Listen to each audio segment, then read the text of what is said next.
From the CISO series, it's Department of No. Hello all, welcome to the Department of No. I'm your host, Rich Straffolino. Ordinarily, each and every Friday at 4 p.m., we are live bringing you the context about the biggest cybersecurity news stories of the week with two security leaders. Well, CISO series taken off for Juneteenth. We're enjoying a long weekend. I'm sitting here. I'm probably enjoying a coffee as you are watching this, pretty much whenever you watch it, unless it's like at 10 o'clock at night. I'm not a sicko, not drinking coffee that late, but probably relaxing, having a good time. We still want to get a fantastic episode, so we decided to use this opportunity to try out a slightly different format. We reached out to four security leaders who we absolutely love. We love hearing their opinions. Sometimes they're hard to book at 4 p.m., so it was really a cool opportunity doing this kind of pre-recorded to be able to dive deep and ask them what stories were resonating with them from kind of a pool of news from the week. They were picking the story, and I wanted to ask them why the story mattered to them, why it matters to their security teams, what they're pulling out of this story, some of the bigger context and the bigger themes. And the things we talked about, probably not too surprising. A lot of AI, a lot of software supply chain, a lot of things are changing. The ground is shifting under everyone's feet. But it was interesting finding what was resonating with each of our guests. And I really love this format, and I'm really excited to bring it to you, and I hope you enjoy it. If you like it, or if you have any thoughts about it, feedback at CISOseries.com. We would love to hear from you. The first person I talked to today was Adam Palmer, the CISO over at First Hawaiian Bank. Now, ordinarily, I'd assume Adam is on the beach at all times with just like a phone, and he's doing cybersecurity stuff on a phone while soaking up the beach. He decided to come indoors with a fantastic podcasting mic. Truly appreciate that, Adam. And we were digging into a Checkpoint VPN 0-day. Interesting technically on its own merits, right? Checkpoint, obviously huge company, lots of VPNs out there, lots of not great stuff. Turns out the Quillen ransomware group was using it for about a month before it was detected. That's when they started ramping up activity. They had used it to hit dozens of organizations. So again, on its face, interesting in and of itself. But for Adam, he was really pulling out what this means for how we think about patching, how we think about visibility, how we think about resilience. And that's what really stood out to him. And we get into it in our conversation. So Adam Palmer, the CISO at First Hawaiian Bank. Let's get into it. All right, Adam, thank you so much for joining me today for this very special edition of Department of No. Now, when we were kind of planning out this episode, you pointed out this Checkpoint VPN 0-day story. We went into some of the details already on this, and if you're listening to Cybersecurity Headlines, obviously you kind of heard our initial coverage of this, but a month-long critical vulnerability that allowed for remote access to VPNs from Checkpoint, it turns out, kind of have a big footprint in the industry. Is that what made this stand out for you? Just, hey, it's a Checkpoint VPN. This has a huge footprint, or what else about this particular story stood out to you? The vulnerability here isn't the story. The speed of exploitation is. I think that what's unusual, and what I want to emphasize, what's unusual about the Checkpoint VPN exploitation is not that the vulnerability existed. Vulnerabilities have always existed. But what's changing and what's important for security leaders is how quickly attackers can exploit them. Yeah, I mean, in this case, they kind of going back, they saw that they initially had started exploiting it May 7th and really kind of hit the gas on it. It seems like they were testing the waters on it, started hitting the gas June 4th on that. Now, to Checkpoint's credit, I believe by June 9th, there was a patch out. I mean, again, that's 5 days is a long time for relatively high volume ransomware attacks from Quillen, who is no strangers to doing a lot of damage here. Does that window still shake out, or is that now becoming almost unacceptable from your perspective from time of knowing exploitation to delivering a patch? The time between disclosure and weaponization continues to shrink. And so what used to take months now takes days. And soon it may take hours, minutes, seconds. So again, I think the focus here is it seems quite fast for our baseline for now. But as we move forward, it has to get much faster in terms of awareness and remediation. Yeah, and then of course, the other foot of this is people actually have to, deploy these patches, right? Now that it's one thing for Checkpoint to deliver them, it's another thing for people to actually get them in the wild. Does that, even if Checkpoint is equipped, obviously has a lot of incentive, right, to go as quick as possible. I'm sure they're exploring all the agentic possibilities possible for all of these to speed up that timeline, right? Just as much as threat actors. What about for organizations? For people that all of a sudden have realized there's a critical, actively exploited by a sophisticated threat actor out there. What does that mean, kind of downstream to just even applying those patches? Critical or otherwise. So this raises one of the other big stories over the last few days, which was CISA emphasizing faster patch timelines. So CISA recently shortened remediation timeline recommendations for critical vulnerabilities. And I think, what I hear from security leaders that I talk to, some felt that the new timelines are aggressive. Right. But I think what the Checkpoint story shows is that it really shows exactly why what CISA is recommending is necessary. So government and industry recognize that the attackers are operating faster than traditional security processes. So for years, cybersecurity was really a detection problem.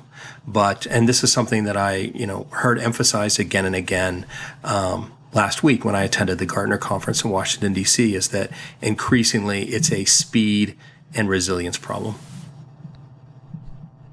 Yeah, well, and that's the other thing is even as, from the detection perspective, we are seeing that is almost becoming, I don't want to say commodified, but the detection is becoming seemingly not trivial, but so common. We're almost finding too many things now, right? Like as we increasingly have, AI vulnerability scanners that are finding everything regardless of context. Now, obviously in the case of, Checkpoint here, they identified this as a critical vulnerability. Like this is a no brainer. Hey, let's patch this thing if we have one of their VPNs. But yeah, that idea of moving more toward resilience, as every organization for a while now is going to have a giant stack of vulnerabilities that either they didn't know about or they didn't realize could be exploited, that they're all of a sudden having to deal with. It's a lot easier if you can be resilient or at least fail gracefully, right, in those cases, versus trying to stay on top of what seems like an avalanche at this point. So attackers measure success in minutes, but many organizations still respond in weeks. And that's the problem. And I would go up to the board level and the executive level, and I would just say, starting there, instead of only asking, how many vulnerabilities do we have? How many attacks do we block? You should be asking instead questions like, how quickly can we patch our critical vulnerabilities? How quickly can we contain an incident? And how quickly can we recover? And the reason I emphasize those questions because those are resilience questions, and resilience is becoming the defining cybersecurity capability. Is that the lesson for your team, right? When you're showing the story to your team here, right? Is this and this is why I'm keep beating the drum on resilience, and like, how do you, I guess, how do you weaponize this story as motivation for your team, right? Obviously, weaponization maybe a little dramatic. I don't want any bosses deploying weapons on their employees, but like, how are you using this story, I guess, as a way for your staff to learn and kind of motivate them? So the way I use this story is I emphasize that AI is helping defenders, helping my team identify threats faster, but it's also helping the attackers to analyze our vulnerabilities and to develop exploits faster. And I think the result is a compressed timeline across the entire cyber ecosystem. And what I emphasize to my team is that we can no longer rely on quarterly cycles or lengthy approval processes, because AI it's not just changing the rules of cybersecurity, it's accelerating the whole game.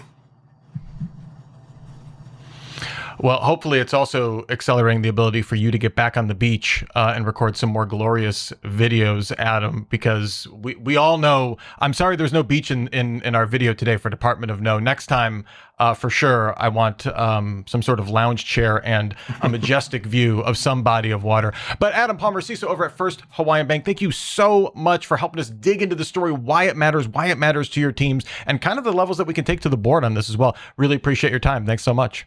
Thank you. My pleasure. So in my conversation with Adam, we were talking about obviously some of the impacts of how AI is changing cybersecurity, how that shifts priorities or shifts what we need to be focusing on. And that definitely came up in a different way with Jack Lydecker, the EVP and CSO over at Gainsight. We were talking about, and this is something we alluded to last week on the Department of No, but we really dug into this KPMG report that was pulled due to seemingly very obvious hallucinations that were in the report. The report was titled Redefining Excellence in the Age of Agentic AI, and it turned out the vast majority of the citations were either completely misattributed, just flat up made up, or had links that went to nowhere. So going from, a very nuts and bolts impact of how AI vulnerability is changing to how we are operationally deploying this is really what Jack and I get into, and where cybersecurity could be at risk of something similar, right? Like, this is bad for KPMG. This is not great for them. But what's more interesting about that isn't just, oh, this is a fun headline.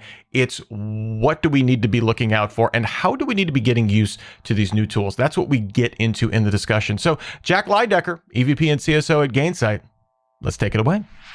All right, Jack, thank you so much for joining us here. When we were talking about stories to kind of run down today, what was of interest, I think one that got a lot of run over the past couple of days is KPMG. They had a report out, ironically called Redefining Excellence in the Age of Agentic AI. Turns out the vast majority of the citations there seem to have been AI hallucinations. And in fact, some of these were attributed to companies. We're talking UBS, the UK's National Health Service, Swiss Railways, Transport for London, were all attributed as case studies or as reference points in this report. And all of them were like, nuh-uh, we didn't say that, it turns out. Obviously, this is egg on the face for KPMG. It's a fantastic headline. I love talking about it. What is the real danger here, one for industry reports like this, but also as we get into a cybersecurity context? Yeah, so I think we've been starting to see this a bit more. And on one hand, hey, AI is great in a lot of different areas. It makes us more efficient. It makes things go faster. I think there has been a more common theme around, like, where is a human in the loop on some of these areas? And I think this is kind of a good example of, it's great at processing data, but you need to make sure it's processing the right data. And I think this even comes into cybersecurity, same thing. When you're dealing with alerts, you're dealing with triage, how confident am I that it's actually getting all the right things? So really, I think it's a highlight of how do we validate different things. We still want to leverage AI, right? Like, I don't think it's a, oh my God, AI sucks and it hallucinates, we need to get rid of it.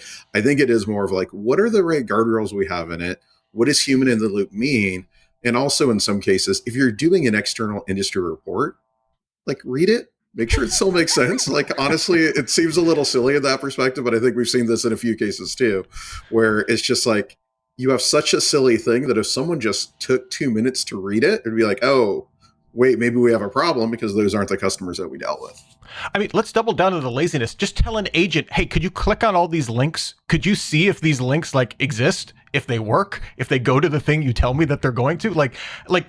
I agree with you. I'd much rather have get the intern to go through the report and just make sure the citations go up. They were just in college. Presumably it hasn't been completely destroyed by AI yet. Who knows? I haven't been in college in a couple decades. Kind of taken over by Hey, let's not get into that. We had a story this week about India's banning Telegram to prevent cheating. So, academia has its problems too. I'm curious, in a cybersecurity perspective, where are you most afraid of this kind of behavior? Not necessarily the hallucination, but the lack of or the handing over of trust without the proper guardrails when it comes to using AI. Yeah, I think one of the parts that I don't think we're there yet quite as much as we need to be But do you use agents to validate other agents? And if so, how do you test and make sure what's going on there? I mean, I think a lot of it still gets back into how are you validating things? How are you utilizing it? Hallucinations are always going to happen. AI in particular, particularly chat related AI, wants to give you an outcome, right? Like it actually wants to give an outcome. In some cases, to give that outcome, it creates data and does some other things that create some challenges, but it's doing what it's intended to do, right? So I think it's really on us when we're thinking about it is what's the data set it's going to? Do we understand what it is? If we start to see drift, or how do we have ways to validate it? Like, again, to me, if it's a trade article, use an intern, do something. Do like some validation there. At scale, obviously that doesn't work, right? That kind of defeats the purpose of I'm trying to revalidate everything. But it's what are those checks, right? Am I using a different thing to check it? Am I using a harness to make sure AI is doing exactly what I need versus something else? I think those are all the areas that you're seeing are really evolving. And really, we need to get better as an industry to understand that and just constantly testing and validating, right? I really don't think we're at the point where it's set it and forget it.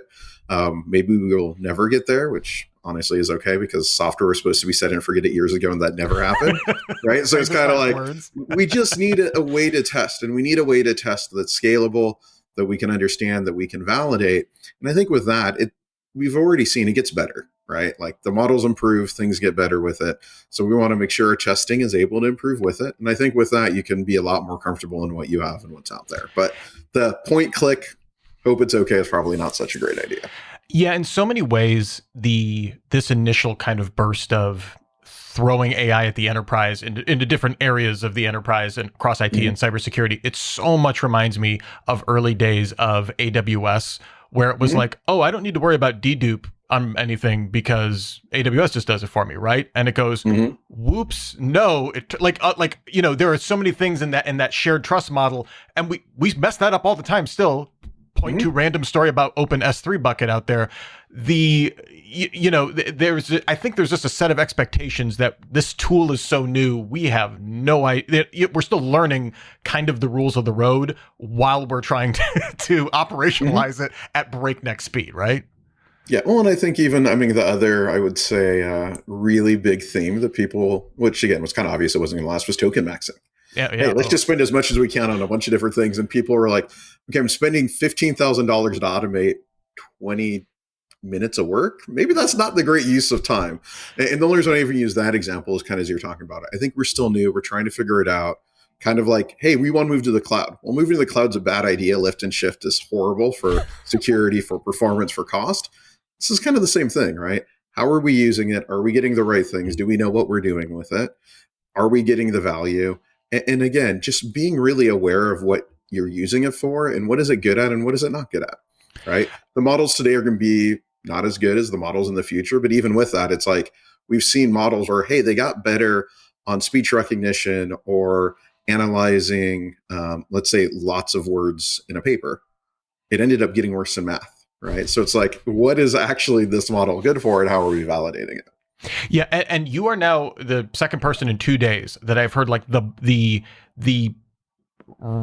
bottleneck for scale when it comes to AI is how does validation scale with this, right? If it's human scale, okay, that's not great. If it's no validation, that is also not great. But like that is something we need to foundationally factor in. And I've been encouraged, Microsoft Build, there was a lot of announcements about building frameworks for building very explicit rules and human readable rules for how agents should validate and that kind of stuff. So that it does encourage me that big industry players like Microsoft are thinking of that. By the way, as someone who studied economics for like 10 seconds in college, just reading token maxing, I was like, does anyone, that was such a golden moment. Now we're in tokenomics. We're in the age of tokenomics now, where everyone has their AWS calculator ... but for tokens, which again this is the cloud all over again, just with another couple zeros after all the valuations. It's great. It's so fantastic. It's a fun time to be in when I have very limited skin in the game at this point. Yeah, no, and like you said, I was kind of in the same boat. Like, how is spending more money and not worrying about ROI going to be sustainable for a business that's built on making profit? Right?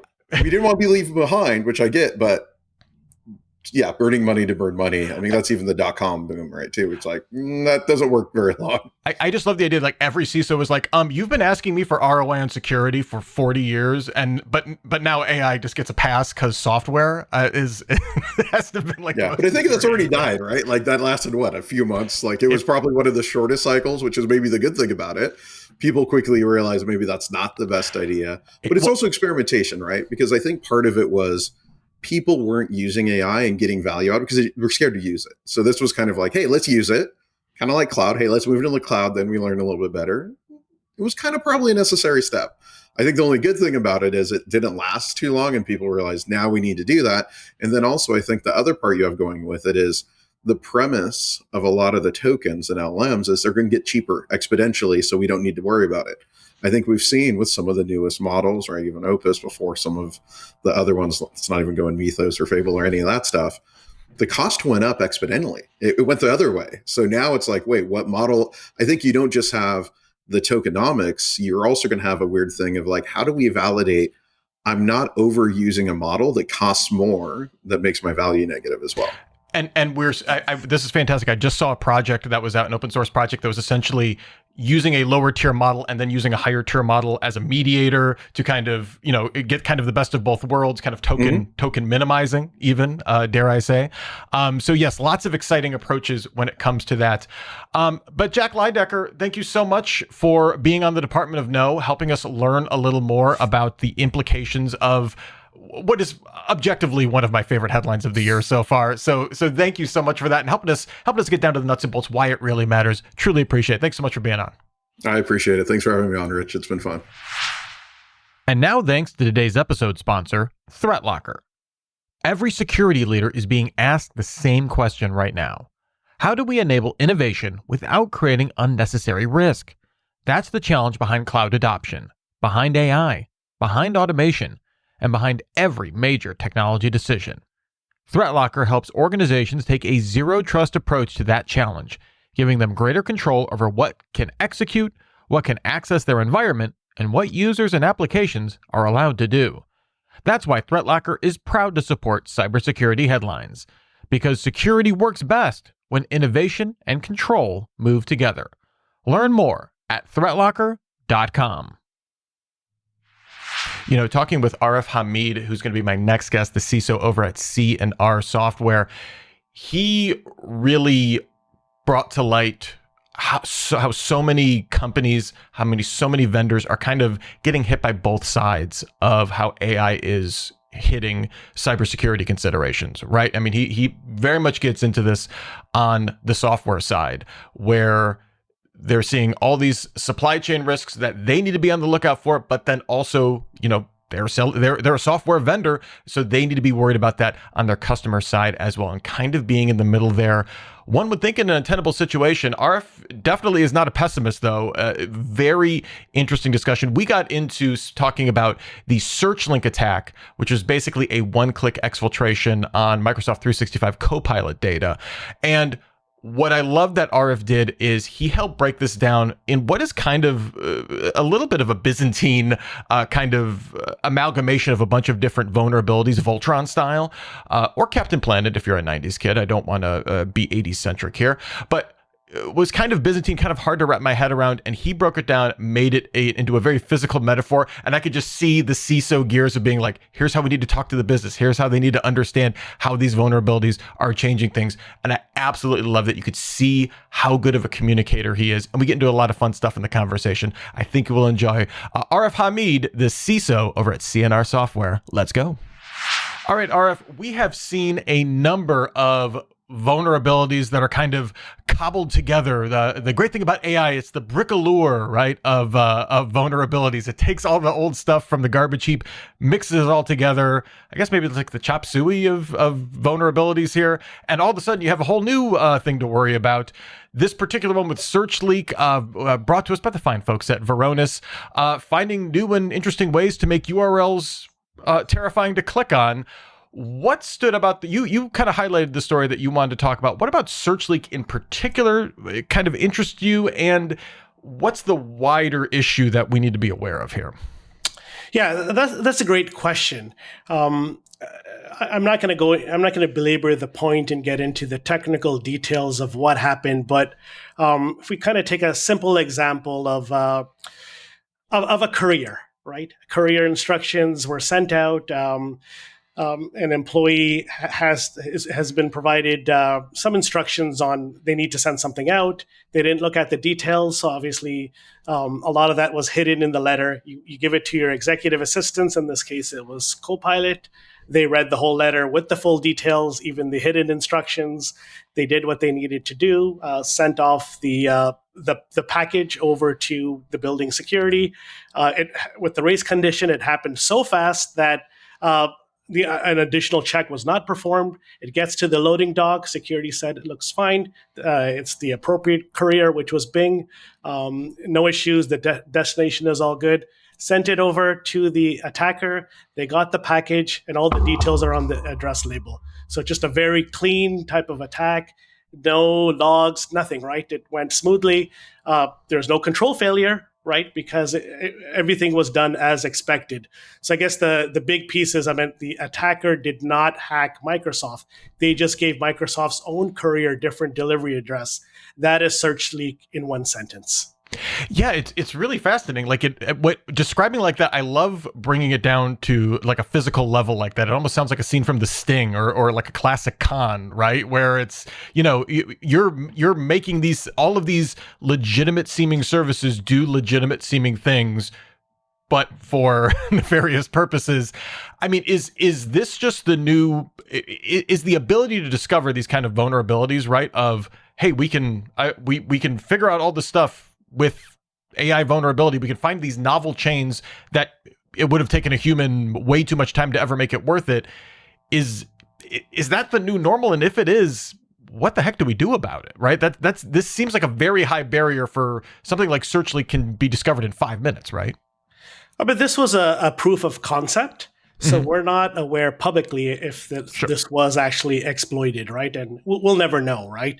But this problem is not just for Microsoft, right? Gemini had its own Gemini Jack, right? In relation to a shared Google Doc, right? There's other calendar attacks, right? On Gemini. Cloud Cowork had its own issues, and there's a number of things that have come up, and I know there was one Cloudy. It's not overall, it's just that whole AI assistant and a number of other factors and vulnerabilities that are coming into play. It just on the security side, we'd have to kind of change our playbooks, right? We're not accustomed to looking at these type of AI vulnerabilities. Like this itself was like a prompt injection, right? We're used to dealing with SQL injections, and this is something new that we have to kind of look at all of our kind of controls and just how do we secure this further, right? And there definitely will be more of this. Even though, yes, it was a proof of concept, I'm not going to belabor the point that this was, okay, it was a huge loss and, Microsoft patched it right away. But, this is something that the urgency may not be as high, but we need to kind of explore this further because with the dawn of AI, everyone's going to be using these tools. They're not going away. Well, yeah, that's what's valuable. Like I appreciate Varonis and a bunch of other security vendors, right, are putting out proof of concepts along similar lines. Like which Voltron can we slap together that we realize like we never. Is the value in these proof of concepts? I guess it gets us thinking about these novel attack chains or these surfaces that we're putting trust into that we've traditionally haven't had to worry about. Whether, like you said, whether it's calendars, whether it's email, whether in this case it's an LLM. Is the value in here, hey, we need to reevaluate what surfaces we're putting trust in that maybe we should be putting either, I don't want to say speed bumps because that's a killer with business, right? We don't want to slow people down, but questioning where we're putting trust on into the different things that we're using every day. For sure. So now that whole AI, that risk assessment process, you're looking at your AI tools. What is the blast radius? You have that agent has access to your inbox, files on your computer, numerous things, right? And it has the power to actually send emails out. do that data exfiltration. So trying to really looking at the appropriate controls, right? What's access levels? So you're going back to the basics of security, right? Those foundations, but you're going to apply it to AI, right? I mean, access controls are there. Do you have the logging and monitoring in place? DLP is like a common gripe with many different organizations. It's one of those difficult things to do, and now adding to it, right? How do you manage the AI risk around data loss prevention, right? I mean, your EDR agents need to be upgraded. Additional tools like, I mean, your email secure gateways, they're checking for URLs, right, and domains, but what about the actual details within that link, right? That isn't being checked, in some of these vendors and others will have to have additional control mechanisms in place, right, to manage that. This is just going to give fuel to all the digital hermits out there. Like I feel like every CISO at some point is like, I'm never going to click another link again. That's the only that's the only solution. We can get to a better way. I like this, RF. You're giving me some hope here. I haven't crossed the bridge yet. It's just kind of backing up into the whole AI trend yet. I've had Claude and other services. I've had emails drafted. I send them in my drafts. I'm not at the point where I want automated, other than DMs to myself. Like, I've definitely done that, but the proactive sending of stuff, for me, that is still, I still want the human control of that. I know businesses, you're trying to operate on scales of efficiency, but that is always the bridge too far for me right now. I still want, if it has my name on it, I want to at least look at it. At least then I'm responsible, right? If I send out a bad AI email, at least I looked at it first before I sent it. But that's my own personal bridge I'm trying to get over on here. RF, I mean, thank you so much for helping break this down. Bring it down to a physical sense. I feel like this one, parameter to prompt injection, HTML rendering, raise condition, and content security policy bypass to create a Bing server-side request forgery. Though that's tough to wrap your head around. Thank you for helping us break it down and make it understandable in a really tangible way. I appreciate it. Yeah, I'll add one additional point. So I'm the CISO at a software vendor. So, I mean, obviously there's the aspect of being the victim. Emails are, you're getting an email with a malicious URL that can do a number of activities. But as a developer, we also, along with being a victim, potentially if this were exploited at my firm, I meant we have a customer portal, we have a number of docs, documents, artifacts, right? So we can also be, potentially exposing our own customers, right? For this, right? Now we can passing this over, right? Yeah, it's a wild world. I mean, we have talked about this endlessly with, not endlessly, but with software supply chain issues. It seems like that is a whole new world in and of itself. And the things that are attached to that, the various vendors, the various projects, the various maintainers that are all in that ecosystem, everyone is having to question all of their assumptions, right? All at once, realize what they're exposing, what can be exposed at scale suddenly that couldn't before, right? Where it would be, okay, maybe they could mess with one person in this. So I appreciate that perspective of where you're operating at and kind of what the stakes are. Yeah, then I'm also on the receiving end of third-party risk. Yeah, so now the questionnaires, the audits, the due diligence, that aspect is coming about, right? What are your AI tools? What are the controls, the guardrails you have in place, right? And then it's just not on us, but now it may come up to like your fourth or potential fifth parties, right? If applicable, right?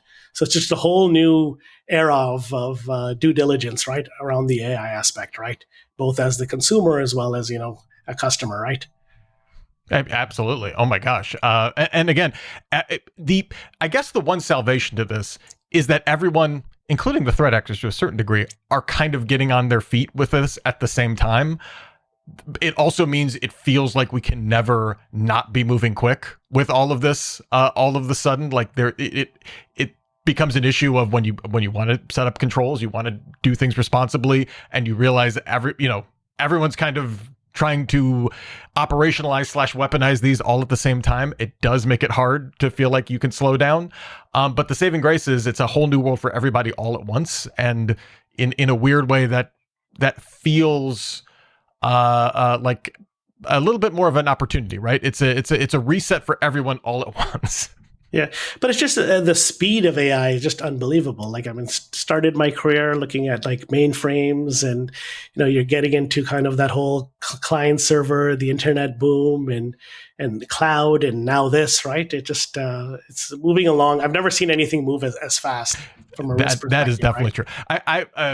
We were talking earlier in this episode. I was talking with Jack Lydecker that so much of AI concerns and some of the problems we have remind me of the cloud, but the cloud never moved this fast, and it never moved this fast with everybody all at once. Like, it was one org was dealing with their digital transformation, not literally every enterprise ever all at once. So it is a very, very unique moment. So even just like the security teams have to move at the speed of AI as well, right? I mean, some of those risk assessments, some of the advisory work that would take a certain amount of time, right, now has to be turned around faster because, I mean, if you're using Claude, Copilot, Gemini, I mean, they're having weekly releases, right? And can you do this at scale on those risk assessments? You will also have to use the AI tools to speed up those risk assessments and have that human in the loop for the oversight, but a lot of the kind of the time-consuming research activities, et cetera, right? You need that oversight, but then there's also hallucinations and factual errors and stuff. And I mean, there's still work to be done, right? I mean, the humans won't go away. That's the note of hope we need to end on, right? Humans, we're still necessary. I'll take that as our ray of sunshine. Thank you so much, Ara, for helping us break all of this down. I really appreciate it. We'll have to have you back on before too long. Awesome. Yeah. Thank you for giving me the opportunity to speak. And last, we went across the pond and talked to John Collins, the field CTO over at GigaOM. And it wouldn't be a Department of No episode if we didn't talk about some Anthropic drama. We specifically got into all of the things going around Fable 5 and Mythos 5, having export controls from the US government being applied to those. And the conversation really gets into a conversation of what the importance of sovereignty, right? We talk about that a lot from the EU perspective. We've seen a lot of initiatives to really refocus that block on its own sovereign software. We've talked about that, different efforts for that on cybersecurity headlines quite a bit.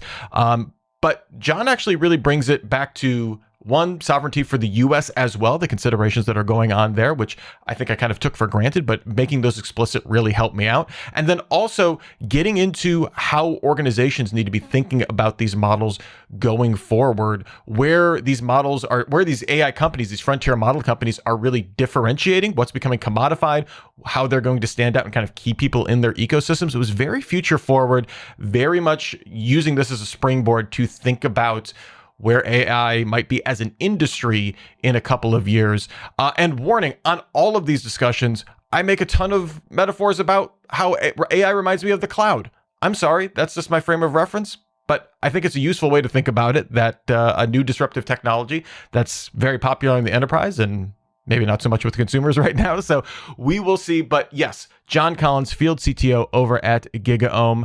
Fantastic conversation. I think you'll enjoy. All right, so John, I don't think I need to catch you up, or maybe I do because the developments happened so quick, but Anthropic, Fable 5, seems like there's a new update every 20 minutes or so with this. I'm looking at Claude right now, and it's saying Fable 5 is still currently unavailable, so nothing has changed in that regard. We've been talking about this a lot on cybersecurity headlines, but a lot of it is mainly from the U.S. perspective, right? Or at least implicitly from a U.S. perspective. I'm curious, though, what are you seeing across the pond in Europe, in the UK? What is the reaction to kind of this export control all of a sudden being applied on a model level? We've seen it on hardware levels, to China and to other places for years now. What impact are you seeing this when we're seeing these export controls on a model level now? So if I may, I'll take one step backwards Sure. and just very briefly mention sovereignty. So over here, in theory, over here, the US Cloud Act came in under Obama.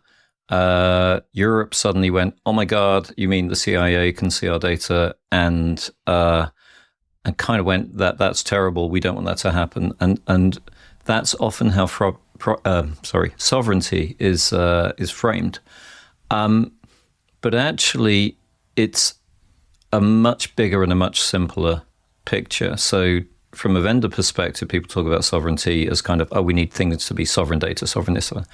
From an enterprise perspective, it's about risk and control. So you see where I'm going with this. It's when I literally just wrote about this, but when I'm talking to organizations about how to think about sovereignty, I say, how do you think about security? You think about confidentiality, integrity, availability, and you think about how to respond and react if something goes wrong. And from that point of view, the US and Europe and Africa and South America and everywhere else has a similar perspective. So when the US said, we're going to apply export rules here, obviously there's the shenanigans of, hang on, wait, it was Andy Jassy that flagged it. Hang on, wait, it was the White House already had a bit of a downer on Anthropic. So there's all of those factors. But ultimately, the question is it a risk, and am I feeling in control? So what we're seeing, I mean, what you know is that Anthropic weren't able to switch off Anthropic for non-US citizens or employees, and so they had to go, no, we've got to kill the whole thing, hit the kill switch.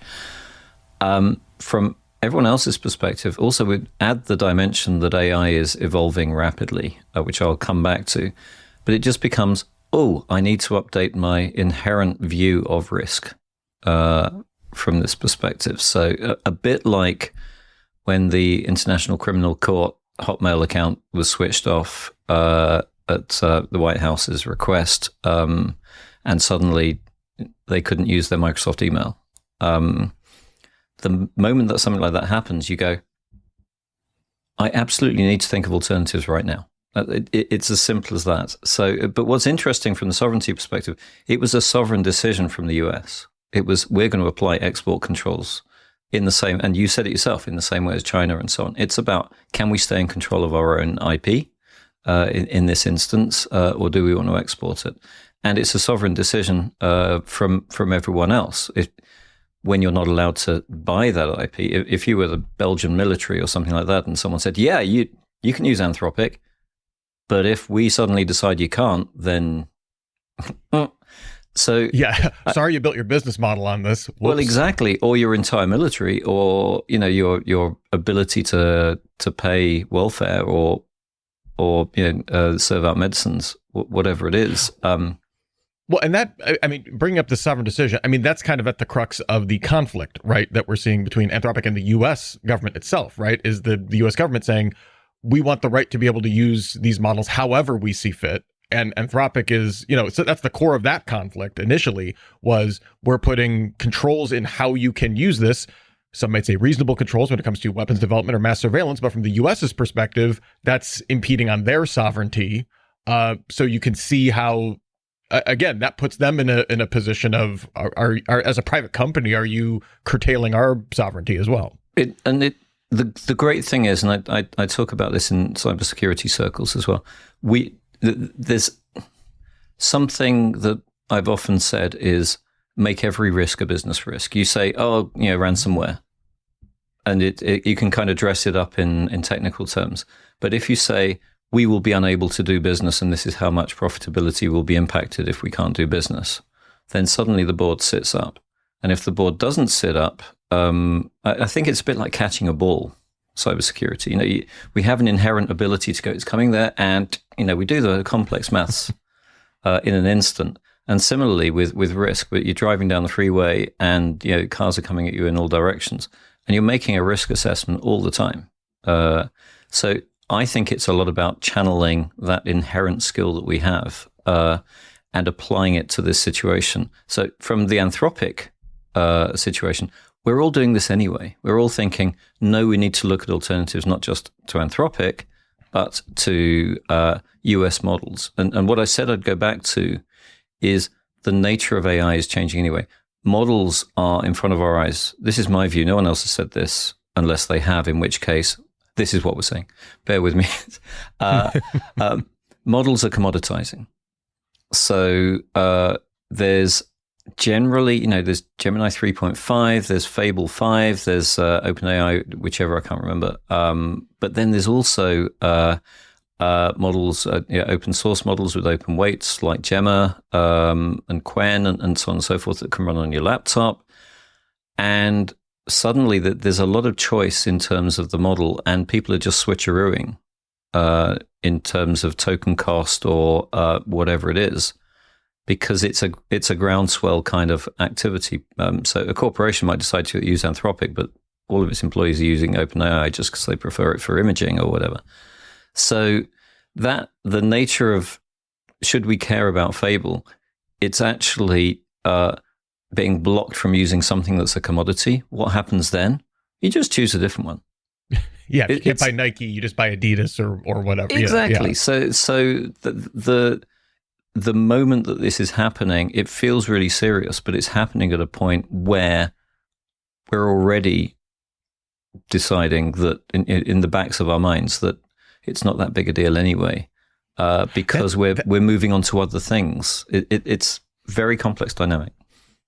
I'm wondering, I remember a decade ago or more, right, when we were right in the middle. I've brought up on this episode, parallels between the cloud and AI expansion several times. So I do apologize for extending on this metaphor, but I remember 10, 12 years ago, multi-cloud, right, was going to be the thing. We're all going to use multi-cloud. We don't have to overly invest in AWS. Everything's going to work.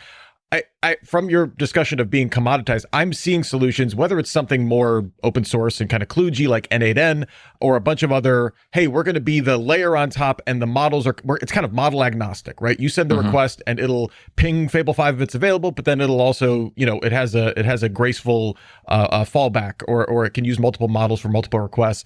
I'm seeing ways of using different models from different providers to audit the outputs of lower quality models using higher quality models. Is that where organizations are going when we're thinking about this from an availability perspective, right? That's essentially what you're like. We're talking about risk of availability, right? If we want to factor that into like the most businessy sense of this, is that where this goes? Where we try to, build model agnostic, maybe not. And the danger with the cloud was we can't leverage everything that's like all the very AWS specific things if we do multi-cloud. We have to kind of build it at the lowest common denominator. Is that the limit then that we would have for AI, or is it different because of how LLMs are kind of are a completely different beast, right? We're not hitting APIs, right? We can send text prompts, right?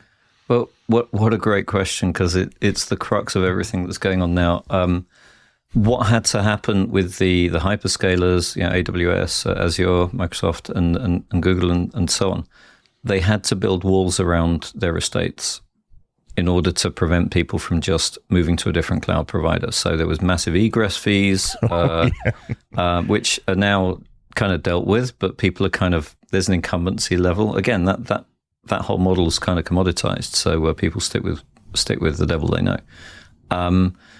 I've been asking myself the same question of how does Anthropic or OpenAI build a wall around what they're doing?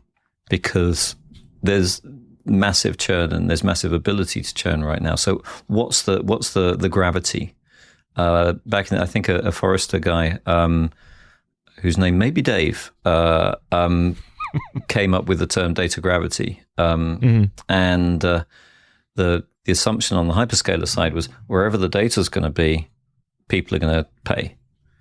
So I don't know what it is but it could be wherever the agent management is going to be. Hence why N8N is really interesting.